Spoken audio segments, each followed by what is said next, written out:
In this video, I'm going to show you the best voice changer app for Android devices. So what I'm going to do, I'm going to show you step by step how you can use this. So first of all, you want to go to the Play Store and search for voice changer. Next up, you'll be able to find this app, which has over, let's see, 100 million downloads and a 4.5 star review out of 5, which is awesome. So this is definitely a good app. Now you can then open the app, hit accept right there, and you can then tap to start recording. So what you can do, you can click tab right there, hit allow. What's up guys, welcome back to this video on my channel.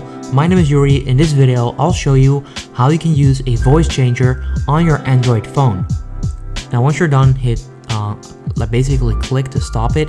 Right there, you would then have all of these effects, and you can then change that voice message that you just made into this effect by simply clicking on it. So let's say that I want to use let's see, drunk. Allow. What's up guys, welcome back. And you would then get that effect, right? Or helium. Allow. What's up guys, welcome back to this video on my channel. My name is Yuri. In this video, I'll show you how you can use a voice changer on your Android phone. Now watch it. Okay, so that's pretty much how you can do this. You can do that with all of these effects. What's up guys, welcome back to this video on my channel. My name is Yuri. That's how this works. Now once you have an effect that you would like to use, you can hit these three dots next to the play icon.